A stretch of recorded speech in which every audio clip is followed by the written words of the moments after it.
नमस्कार साथियों, नाश्ते कहीं हैं पॉडकास्ट के इस विशेष एपिसोड में आपका स्वागत है। क्या आपने एक ऐसे डॉक्टर से परिचय किया है जिन्होंने बहजोई तथा आसपास के क्षेत्र में स्वास्थ्य सेवाओं को पिछले 27 साल से लगातार दिया है?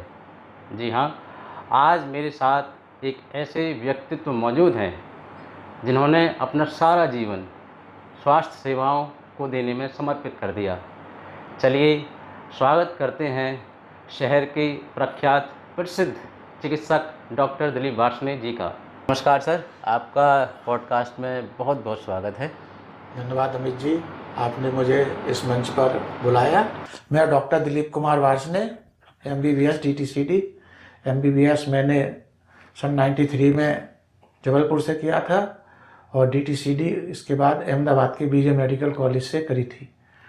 उसके बाद से मैं लगातार बहजोई में पिछले 27 सालों से साइंटिफिक TB चेस्ट एवं जनरल हॉस्पिटल चला रहा हूँ एवं लोगों की सेवा में लगा हुआ हूँ। शुरुआत से शुरुआत करते हैं। आपने 90 के दशक में MBBS किया था। हाँ जी जी, तो 90 के दशक में आपके मन में सबसे पहले ये विचार कब आया कि मुझे MBBS करना है और कैसे आया ये मेरे पिताजी की एक दिल की इच्छा थी कि मेरा एक बच्चा डॉक्टर बने और इसके लिए उन्होंने मुझे चुना कि बेटा तुम बड़े होके डॉक्टर बनना। फिर कुछ मेरी माताजी भी थोड़ा बीमार रहती थी तो मुझे खुद लगता था कि मैं एक ऐसा प्रोफेशन चुनूं जिससे मैं अपनी माँ की सेवा भी कर सकूं और उनकी देखभाल भी कर सकूं। ये दो मेन रीज़न थे, बाकी और रीज़न मैं आगे आपको बताऊंगा। बहुत बढ़िया। मातृ और पितृभक्ति की वजह से आपके मन में ये विचार आया, ये तो बहुत ही अच्छी बात है। ठीक है, उस दशक में मुझे याद है कि लोग MBBS करते थे और MBBS के बाद अपना क्लिनिक खोल लेते थे। सिंपल सी चीज़ थी और लोग जो है वो लोगों की सेवा करते थे, सिंपल सा। लेकिन आज मैं देखता हूँ कि MBBS के बाद PG, सुपर स्पेशलाइजेशन ये भी बहुत ज़रूरी सा हो गया है। ऐसा क्या बदलाव है, क्या है ऐसा कि ये ज़रूरी सा हो गया है? पुराने ज़माने में जब हमारा ज़माना था उस समय तो PG की सीट भी कम होती थी।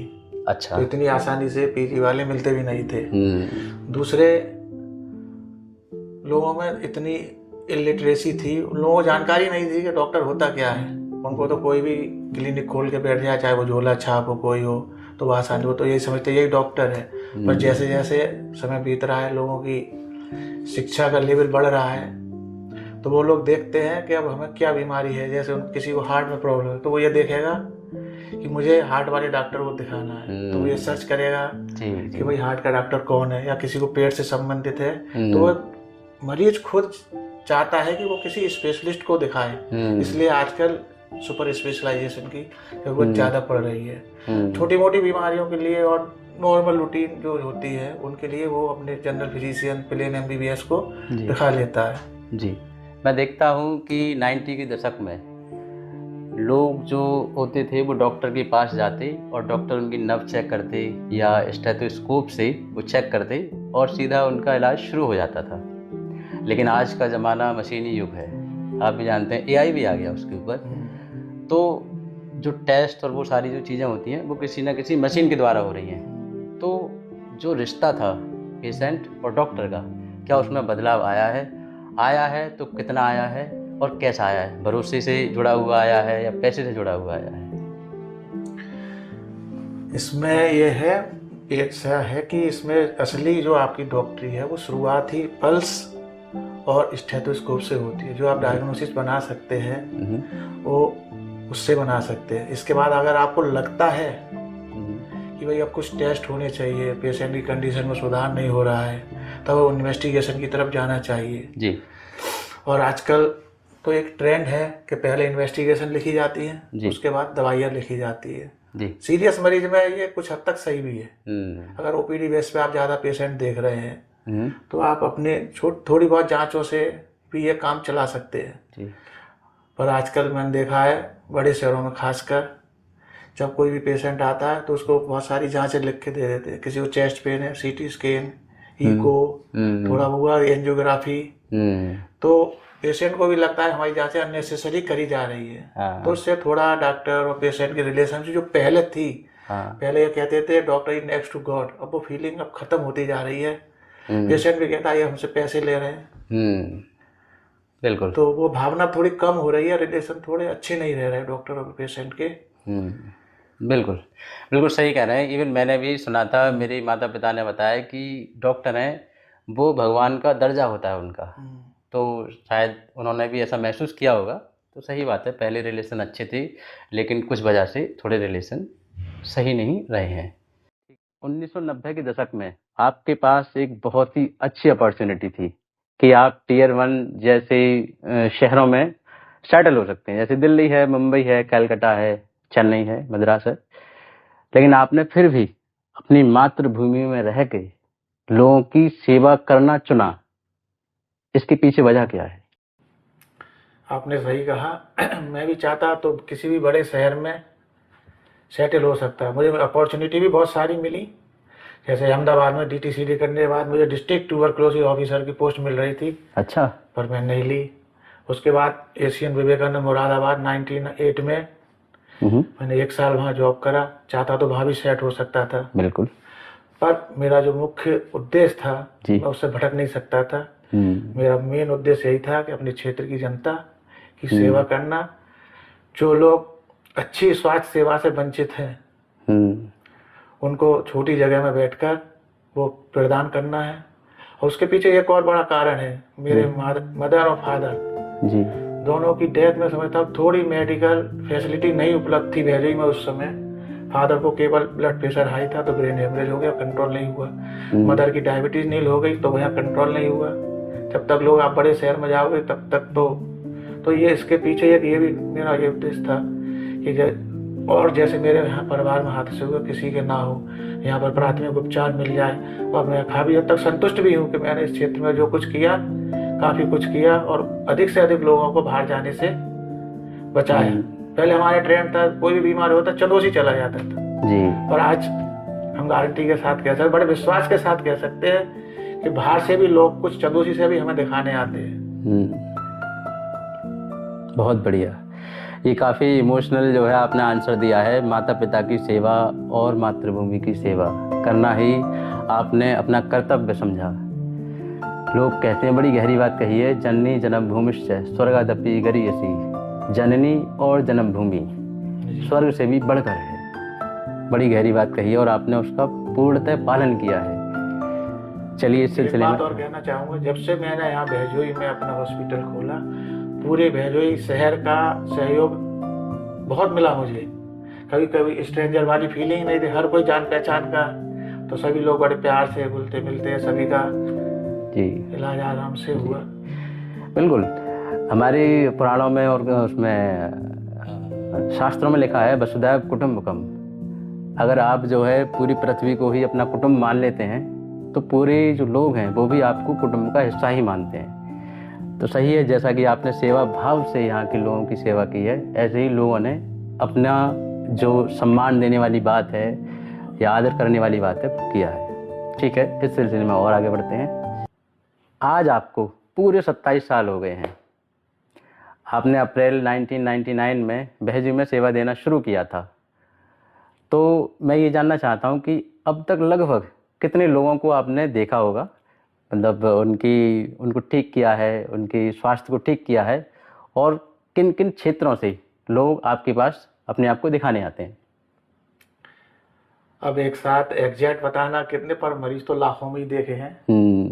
बिल्कुल। काफ़ी आप भी देखते हो, आप जब भी आप आते हो हॉस्पिटल में तो भीड़ तो मिलती ही है जी। तो काफ़ी मरीज देखे लाखों में। और भैजोई के आसपास के सभी गांव, करीब में कोई भी ऐसा गांव नहीं होगा जिसने हमारे यहाँ से आज तक ट्रीटमेंट लिया नहीं हो। पर आसपास के अलावा दूर से भी काफ़ी पेशेंट आते हैं, जैसे सहसवान है, देगमा है, गुन्नौर है, गंवा, रजपुरा, विरापटी, जुनामई, अनूप शहर के आसपास के रोड के जितने हैं, चाऊपुर वगैरह, वो भी आते हैं। इस्लाम नगर, उगहती, कुछ पेशेंट बिलसी बिसौली से भी आते हैं। फिर इधर आदमपुर संभल की तरफ से भी पेशेंट आते हैं, चनूसी की तरफ से भी पेशेंट आते हैं। मतलब चारों तरफ करीब 50 किलोमीटर की रेंज से मरीज आ जाता है। और फिर एक सबसे बड़ी बात, अपने यहाँ के जो बहुत सारे लोग हैं गांव वाले, वो शहरों में काम करते हैं जी। और वहाँ पे जब वो बहुत ज़्यादा बीमार हो जाते हैं तब वो अपने भागते हैं। तो उनको फिर यही दिखता है कि भाई अपने शहर में चलें, वहाँ वो लोग अफोर्ड नहीं कर पाते क्योंकि बहुत महंगा इलाज होता है दिल्ली वगैरह में। दिल्ली है, चंडीगढ़ है, पंजाब है, तो वो आते हैं बड़े आराम से सही होते हैं और सही होके जाते हैं, बड़ी दुआ दे के जाते हैं। जी, बहुत बढ़िया।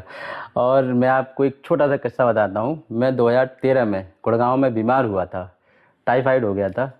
मेरे जो पेरेंट्स हैं वो यहाँ थे, तो मैंने वहाँ पे दवाई ली लेकिन सही नहीं हुआ। लेकिन जैसे ही मैं यहाँ पे आया, चूँकि मैं मानता हूँ कि पेरेंट के पास जाओ आराम से ठीक हो जाओगे, मैं यहाँ आया, आपके पास दवाई ली, 4 दिन में ठीक हो गया। क्योंकि पेरेंट्स की भी सर्विस है प्लस आपका एक अपनापन, वो भी एक बहुत मायने रखता है।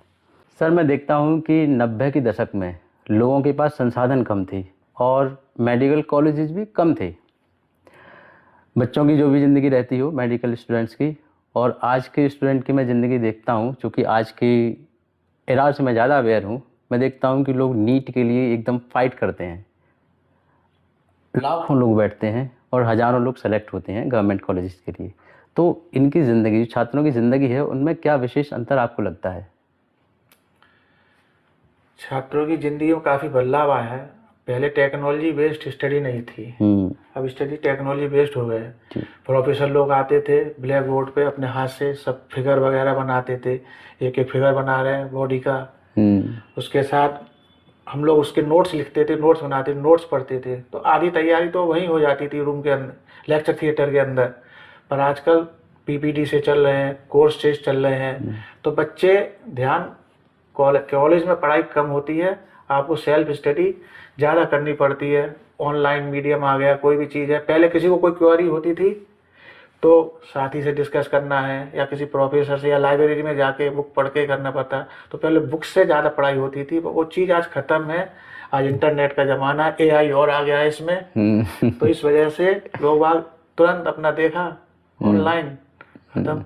जी, जैसे कि पिछले दशकों में मैं इंजीनियरिंग के लिए मैं देखता था बहुत एक्साइटमेंट है लोगों में, चार्म बहुत है कि सारे लोग इंजीनियरिंग करने जा रहे हैं।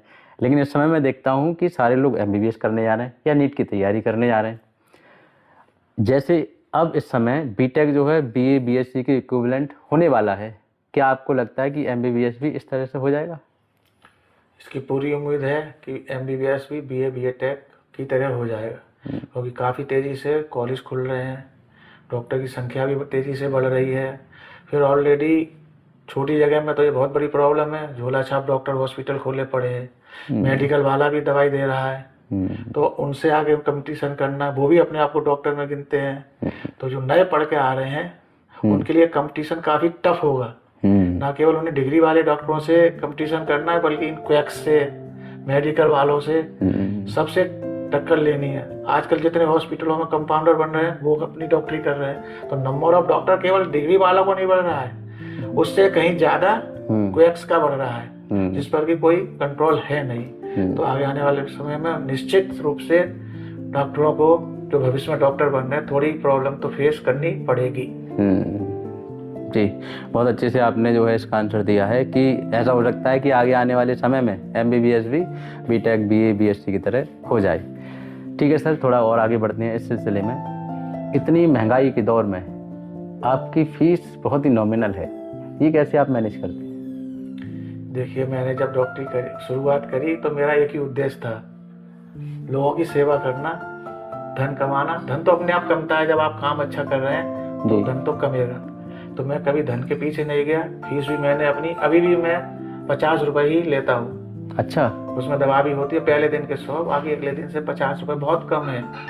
और जितने भी बड़े बड़े प्रोसीजर हो जाए, जैसे किसी के लंग्स में से पानी निकालना, पेट में से पानी निकालना, एब्सिस ड्रेन करना, तो उसके हमारे कोई चार्ज नहीं है। अच्छा। अभी वो फ्री ऑफ कॉस्ट है।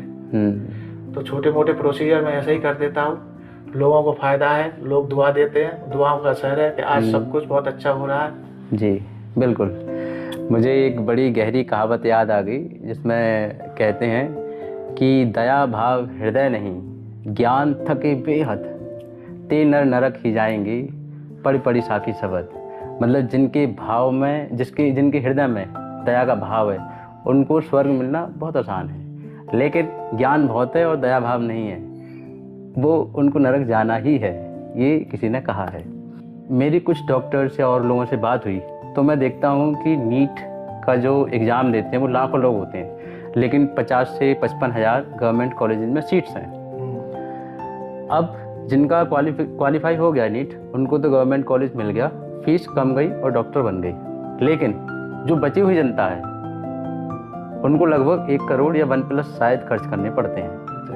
ठीक, जब मैं बात करता हूँ कि आपकी फ़ीस इतनी महंगी क्यों है डॉक्टर से, तो वो कहते हैं कि उनका भी लॉजिक सही है कि 1 करोड़ से ज़्यादा हमने फ़ीस दिया, हमारे माँ बाप ने खेत बेचे, घर बेचा, मेरी मम्मी ने अपनी ज्वेलरी गिरवी रखी, बहुत कुछ किया, तो हम लोग फ़ीस क्यों महंगी ना रखें। ठीक है, उनकी बात समझ में आती है, लॉजिकल भी है ये। लेकिन कुछ लोग जिनका गवर्नमेंट कॉलेज में हो गया है उनकी फ़ीस भी उतनी महंगी है। देखिए, जो गवर्नमेंट कॉलेज में आए हैं वो योग्य है, और जो प्राइवेट में आपने कहा जैसे घर बेचा, ऐसे बहुत कम लोग स्टूडेंट मिलेंगे जो प्राइवेट में पढ़ रहे हो, गरीब घरों के हैं। प्राइवेट कॉलेजों में अधिकतर बच्चे वही होंगे जिनके घर में बहुत पैसा है, और वो किसी मजबूरी नहीं, वो केवल पैसे के बल से डॉक्टर बन रहे हैं।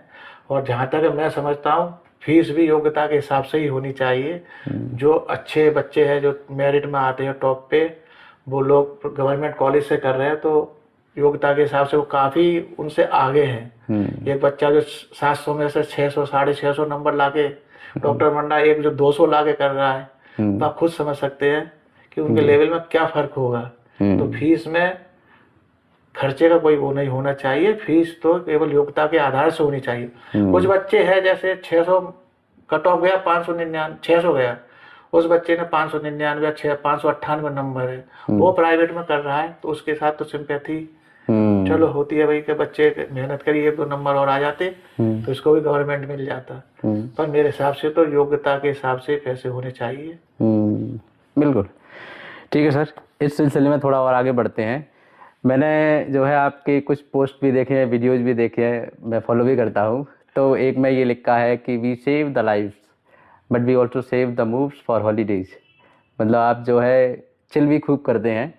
डॉक्टर का जो प्रोफेशन है बड़ा सीरियस है, उसमें आप चिलनेस भी बरकरार रखते हैं।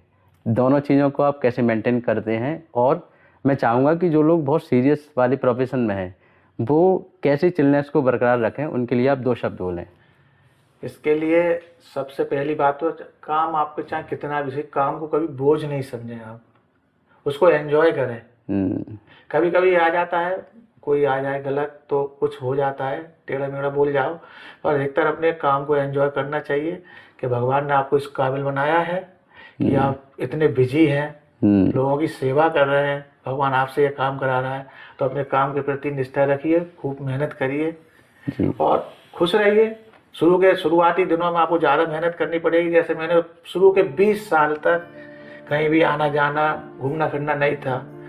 उस समय ये सही भी था, वो भैजोई में सुविधाएं कम थी, पर अब हमारी भैजोई में भी अच्छे अच्छे हॉस्पिटल, अच्छे अच्छे डॉक्टर आ गए हैं, तो आप अफोर्ड कर सकते हैं। आप बाहर आराम से 5-6 दिन घूमे आओ, खुद को तरोताज़ा रखो, अपना माइंड भी फ्रेश करो, फैमिली के साथ भी एंजॉय करो, क्योंकि हम लोगों के साथ फैमिली भी सफ़र करती है, तो अब उन लोगों को भी लगता है हाँ भाई अब हम लोग घूम रहे हैं जी। तो बिल्कुल सही कहा कि जैसे मान लेते हैं आप सो रहे हैं, 12-1 बजे आपको कोई इमरजेंसी का कॉल आ गया कि बहुत ही इमरजेंसी और पेशेंट को आपको जो है देखने जाना पड़ा, तो इस केस में जो है आप पर्सनल लाइफ कैसे मैनेज करते हैं अपनी? क्योंकि आपको कभी भी कॉल आ सकता है, दिन भर आपने काम किया, रात में भी कॉल आ गया।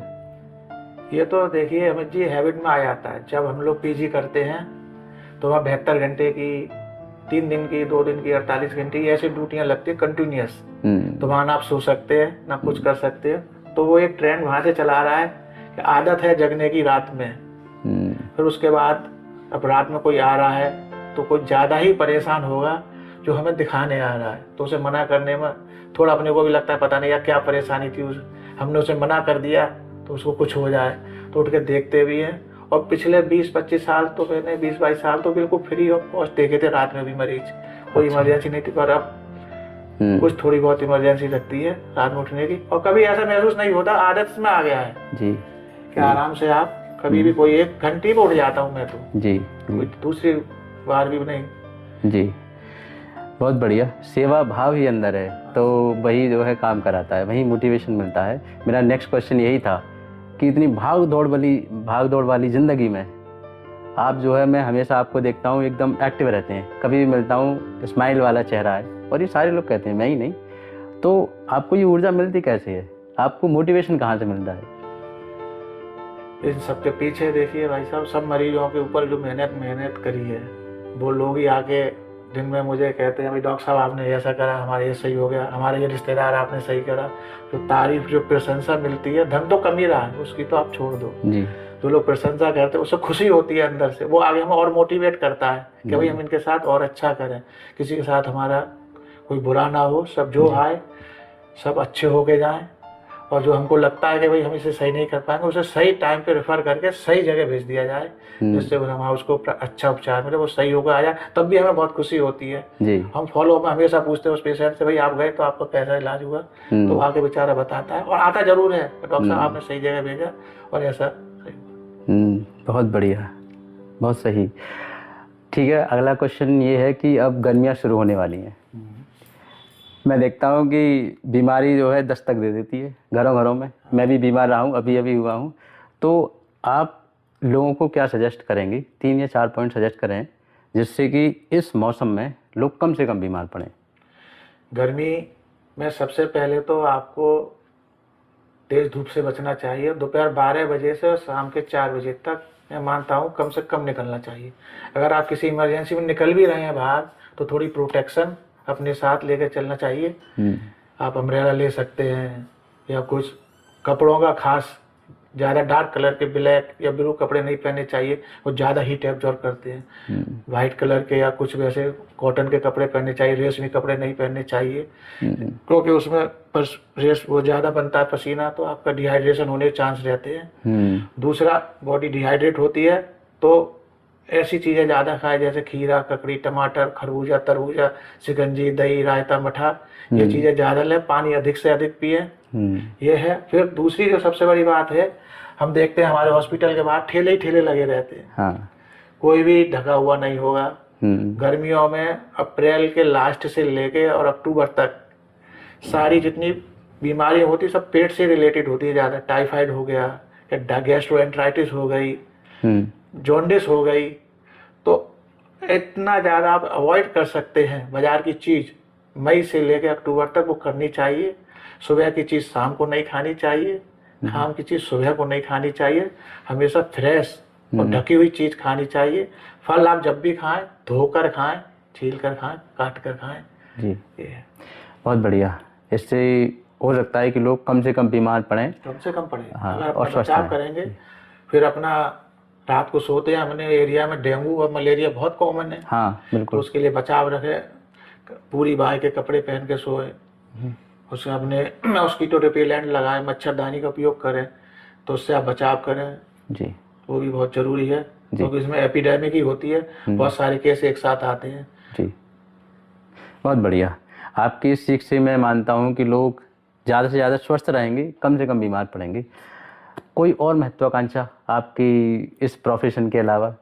वैसे तो ऐसी कोई खास महत्वाकांक्षा नहीं है, फिर भी लोग कहते हैं कि भाई डॉक्टर साहब कुछ आगे भी सोचिए जी। तो कुछ मैंने सोचा है। आगे आने वाले समय में उसके पन्ने भी खोले जाएंगे, जब तक ये सस्पेंस रहेगा हो सकता है। पर मेरा पहला एम डॉक्टरी का है। मैं दूसरा कोई ऐसा काम करना नहीं चाहता जिसमें पेशेंट सफ़र हो और लोग सफ़र हो। तो पूरी कोशिश यही रहेगी इसी में अच्छे डॉक्टर की तरह सेवा देते रहें। बहुत बढ़िया। जो भी आपने सोचा है, जो विज़न है, मैं अभी से उम्मीद कर ले रहा हूँ कि वो कहीं ना कहीं सेवार्थ के लिए ही होगा। आपको कहीं ना कहीं सेवा ही करनी है। आपके व्यक्तित्व से मुझे पता लग गया और मैं बहुत सारी शुभकामनाएं भी देता हूँ कि वो अच्छा रहे। ठीक है सर, एक चीज़ और है जो मैं जानना चाहूँगा कि गर्मी के अलावा कोई भी व्यक्ति, नॉर्मल इंसान, अपने पूरे जीवन भर स्वस्थ कैसे रह सकता है, कम से कम बीमार कैसे पड़ सकता है? कोई नुस्खे या कुछ इस तरीके से पॉइंट्स बताएं, 4 या 5, जिससे कि लोग पूरे संसार में, ऐसा नहीं यहीं पे ही, जहाँ भी जो भी आपको सुन रहा है वो स्वस्थ रहे, हमेशा स्वस्थ रहे। स्वस्थ रहने के लिए हमें अपने बचपन से ही स्वस्थ आदतें डालनी चाहिए। आजकल आप देखते हैं बच्चे पिज़्ज़ा खा रहे हैं, चाउमीन खा रहे हैं, मोमोज खा रहे हैं, फास्ट फूड ज़्यादा खा रहे हैं, तो ओवर वेट हो रहे हैं। तो ये सब बैड है। ओबेसिटी अपने आप में एक बड़ी बीमारी है और यही आगे जाके कॉम्प्लिकेशन में बदल जाती है। नियमित रूप से योगा करना, आप अगर योगा नहीं कर सकते सुबह आप जरूर उठिए, टहलने चाहिए, थोड़ा तेज चलिए, दौड़ लगा सकते दौड़िए, अपने खान पान का विशेष ध्यान रखिए और अगर आप कोई नशा वगैरह करें उसे लिमिटेड करें। तम्बाकू है, शराब है, आजकल सोसाइटी में बहुत वो चल रहा है, तो उसे लिमिटेड करें, अपना लाइफ स्टाइल को सुधारें, योगा करें, दौड़ें, भागें, खुश रहें। और सबसे बड़ा आजकल टेंशन तनाव बहुत है, तनाव और टेंशन के कारण हार्ट प्रॉब्लम, ब्रेन की प्रॉब्लम, ब्लड प्रेशर ये हो रहा है, चिड़चिड़ापन, एंजाइटी, डिप्रेशन। तो खुश रहें, खुश रहना एक सबसे बड़ा मंत्र है। तो आप जो खुश रहेंगे तो स्वस्थ भी रहेंगे जी, ऐसा मेरा मानना है। बहुत बढ़िया।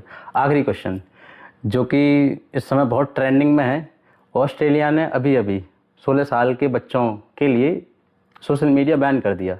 हमारे भारत में भी कई सारे प्रदेश ये सोच रहे हैं और कर भी चुके हैं। आपको क्या लगता है कि जो सोशल मीडिया है या जो इंटरनेट है जो इस समय सबके लिए एक्सेसिबल है, बच्चों के लिए भी, क्या ये मेंटल हेल्थ को बहुत डिटेरियोरेट कर रहा है, ख़राब कर रहा है? बिल्कुल, ओके, काफ़ी इसका इफेक्ट पड़ता है। सबसे पहले तो बच्चों की आंखों पे डालता है, फिर बच्चे ज़रूरी नहीं कि उसके अंदर ना केवल मेंटल हेल्थ, उनकी सारी तरीके की हेल्थ में कहूँगा। बच्चे जरूरी नहीं उसे पढ़ाई से संबंधित चीज़ देख रहे हैं, गेम्स देख रहे हैं। आप जैसे आप सुन रहे होंगे पबजी है, जैसे उसको खेल के आपने देखा होगा कि बच्चे सुसाइड तक कर लेते हैं पबजी खेल के। तो बच्चों में मैं समझता हूँ माँ बाप को थोड़ा ध्यान देना चाहिए कि वो क्या मोबाइल पर देख रहा है, क्या पढ़ रहा है। पढ़ाई से संबंधित चीज़ ज़्यादा करें, कोर्स है, ऑनलाइन कोर्स है वो पढ़ रहे हैं, कंपटीशन की तैयारी कर रहे हैं, वो अच्छा है। पर हर वक्त वीडियो गेम देखना, ये गेम्स खेलना, रील वगैरह, ये सब कुछ हद तक सही है, थोड़ा मनोरंजन होना चाहिए, पर अगर इसकी अधिकता हो रही है तो आपके मानसिक और फिजिकल दोनों स्वास्थ्य को ये खराब ही करेगा जी। ठीक है सर, आपके व्यक्तित्व को मैंने लगभग जो पहचाना है, पढ़ा है, तो मुझे एक चीज़ समझ में आती है, सेवा परमो धर्मा, वही वाला आपका व्यक्तित्व है। आपने पॉडकास्ट के लिए इतना समय दिया, उसके लिए बहुत बहुत धन्यवाद। नमस्कार।